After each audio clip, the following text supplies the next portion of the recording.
Sit close, my child, and listen carefully. The wind tonight carries old memories. This is not a story of kings or warriors. It is the story of a common man, a farmer's son, who dared to say he had seen God taught. In our village of red earth and tall iroko trees lived a young man named Kato. He owned no cattle. He wore simple clothes. His hands were rough from turning soil, but his eyes were sharp, and his heart was restless. Kato loved his father deeply. The old man was honest and brave. He feared no chief and no priest. And that bravery became his shadow. One dry season evening, Kato's father stood in the village square and accused the temple priest of stealing sacred offerings meant for the gods. The square grew silent that day. 3 days later, the old man was dead. The priest said it was fever. But Kato did not believe him, and that was where the trouble began. Grief is a strange thing, my child. It can make the strongest man shake like a leaf in harmat and wind. After his father was buried beneath the red soil, Kato could not sleep. His mother wept softly each night, but Kato's tears burned inside him. Like hidden fire, he watched the priest closely during prayers. He listened to whispers in the market. He studied faces when his father's name was mentioned. Something felt wrong on the third night after the burial, when the moon hung thin and pale. Kato rose from his mat. He walked alone into the forest. No torch, no drum, only anger guiding his feet. He walked deeper than hunters dared to go. There, beneath an ancient baobab tree whose roots rose like frozen waves, he fell to his knees. If there is a God, he cried into the darkness, show me the truth. Even if it destroys me. The forest grew still, not silent, still, and something began to move in the air. The wind did not blow like normal wind. It circled him slowly, lifting dust without touching the trees. The leaves above did not shake. The crickets stopped singing. Kato tried to stand, but his legs would not obey him. The moonlight thickened, turning white and heavy, like milk poured into the night. Before him, the darkness rippled as if someone had thrown a stone into black water. Then he saw it. Not a face, not a body, a shape made of light and shadow, too vast to understand. It shifted and stretched, bright and dark at once. Kato felt small, like a child standing before a storm. Fear rose in him, but he could not look away. Inside the shifting light, images flashed, his father arguing inside the temple, the priest's hand slipping powder into a calabash. A cup lifted, a slow fall. Kato gasped. His chest burned. The presence pressed a thought into his mind. Truth demands sacrifice. Then everything vanished. When the forest returned to normal, the crickets sang again. The moon looked ordinary. The wind moved freely. But Kato remained on the ground trembling. He stayed there until dawn painted the sky grey. When he rose, something inside him had changed. His grief had hardened into purpose. He walked back to the village without fear. That morning, he stood in the center of the square where elders met and children played. I have seen God, he declared. The villagers stared, and he showed me murder. Murmurs spread like ants over sugar. Some shook their heads. Others laughed quietly. The priest, dressed in white cloth, stepped forward calmly. Grief has broken his mind. The priest said gently, we must pray for him. But Kato's eyes did not flicker. I saw what you did, he said. Gasps rose from the crowd. From that day, Kato was no longer just a farmer's son. He became a problem tot at first. People avoided him out of discomfort. Then it became fear. Children were told not to play near his hut. Women stopped greeting him in the mornings. Even his closest friend, Jingo, began to speak carefully around him. You are walking into fire. Jingo warned one evening by the river. The priest holds power. The chief trusts him. Kato stared at the water. Power does not make a man innocent, but visions. Jingo pressed. How can you prove what you saw?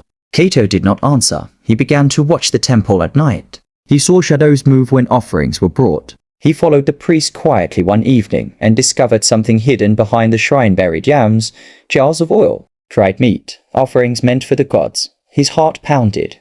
The vision had not lied, but certainty brought him no peace. It brought him deeper into danger. From that night on, Kato stopped sleeping well. Even when his body lay still, his mind walked in circles. He replayed the vision again and again. The powder, the cup, the fall, the words that pressed into him like iron. Truth demands sacrifice. He returned to the hidden place behind the shrine twice more.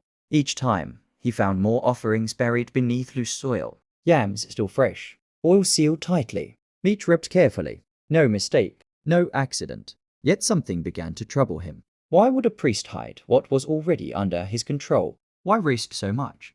Doubt is a slow poison, my child. It does not shout. It whispers. Kato confronted his mother one evening. Did father have enemies? He asked. She lowered her eyes. Your father spoke too boldly. That is not an answer. Her silence frightened him more than words. The truth felt close, but not complete. Still, he would not turn back. The festival of first harvest was approaching. Drums would sound for 3 days. The whole village would gather. Offerings would be displayed openly before sacrifice. Kato saw his chance. If I reveal the hidden food during the festival, he told Jengo, the whole village will see. Jengo grabbed his arm. And what then? You think they will thank you?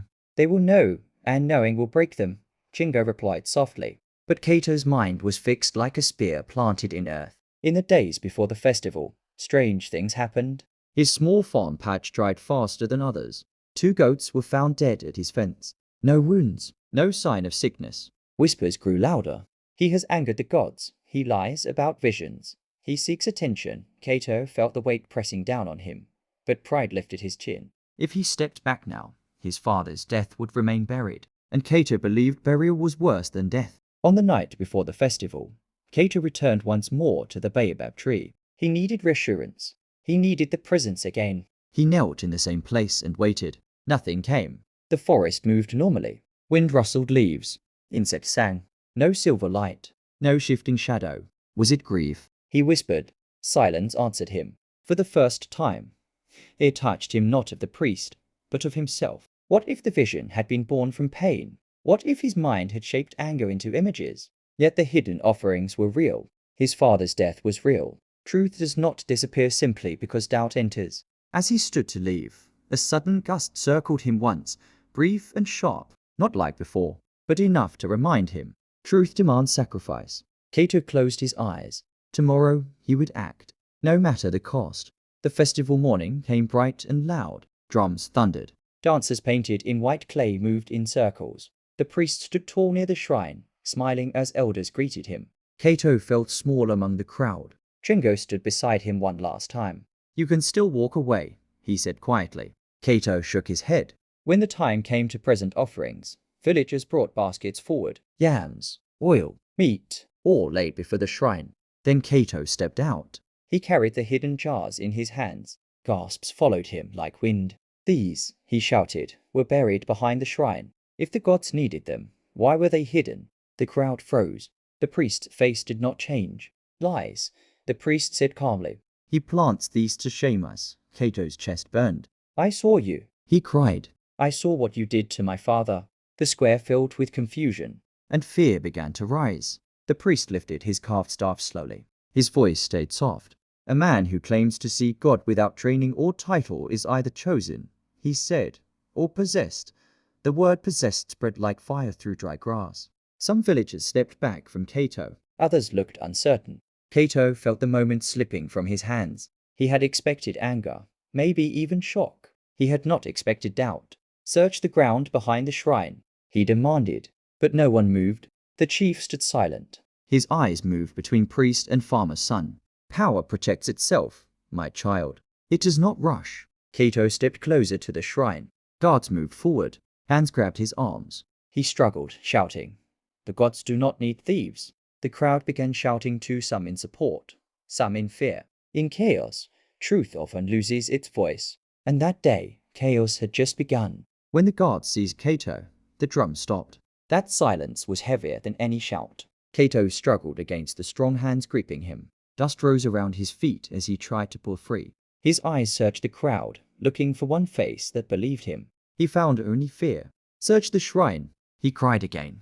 If I lie, punish me. The priest stepped forward, calm as a quiet river. You see, he said to the chief. Madness. He wishes to tear down what protects us. The chief's face was hard to read. He feared disorder more than lies. Kato's mother pushed through the crowd, tears streaming down her face. Please, she begged. He is grieving. The word grieving struck like a stone. Was that all this was? Kato's chest tightened. For a moment, doubt flickered again. Then he remembered the vision, the powder falling into the cup. I am not mad, he whispered. But whispers drown easily in crowds. and the crowd had begun to turn. The chief finally raised his hand for silence. This matter will be judged after the festival, he declared. Take him aside. The guards dragged Kato toward the edge of the square. Anger boiled inside him. After the festival, after offerings were burned, evidence could disappear by then. You delay because you fear truth, Kato shouted. The priest's voice remained steady. Truth does not fear delay. The crowd murmured approval. Kato's heart pounded so loudly he could barely hear his own thoughts. In that moment, he realized something painful. People did not want the truth if it threatened their comfort. They wanted peace, even if it was built on lies. The drums began again. Weak at first, then stronger. The festival continued. Kato stood bound near the shrine, forced to watch. As smoke rose from burning offerings, he felt something inside him cracking. Not faith, certainty. And uncertainty is more dangerous than enemies. As the sun climbed higher, heat pressed down heavily on the square. Kato's wrists burned from the tight rope. Sweat rolled down his face. Still, his eyes never left the priest. When the moment came to bless the harvest, the priest lifted a calabash filled with drink. The same shape, the same color. Kato's breath stopped. Memories from the forest flashed before him. The powder, the cup, the fall. Without thinking, he lunged forward, knocking into a guard. The rope loosened just enough. Do not drink it, he screamed toward the chief. Gasps rippled through the crowd. The calabash slipped slightly in the priest's hand. For one heartbeat, fear crossed the priest's face. Only one. Then it vanished. You see how he disrupts sacred rites? The priest called out. He wishes to curse this village. The chief hesitated. And in that hesitation, chaos returned. Villagers surged forward in confusion. Some shouted for Kato to be freed. Others demanded punishment. In the struggle, someone drew a blade. No one later agreed who it was. Django pushed through the crowd, shouting Kato's name. Kato twisted to see him. In that split second, a sharp pain pierced his side. It was sudden, cold, then burning. Kato looked down. Blood darkened his simple cloth. The noise around him became distant, like drums heard across a river. He fell to his knees on the red earth he had farmed since childhood. The sky above him looked too wide to calm. Rain clouds gathered from nowhere. The priest stepped back, face unreadable. Django caught Kato before he struck the ground fully. Kato, he cried. But Kato was already slipping somewhere deeper. The festival had ended. The sacrifice had begun. As the first drop of rain touched his face, Kato remembered the baobab tree, the still air, the presence. Truth demands sacrifice. Had this been the meaning? Not the priest's fault. His own? He felt no anger now. Only a strange quiet. Around him, villagers argued, voices breaking in fear and regret. The chief shouted orders. The priest spoke of curses and warnings. But the rain grew heavier, washing blood into the soil. Kato's breathing slowed. He looked at Django with tired eyes. I saw, he whispered.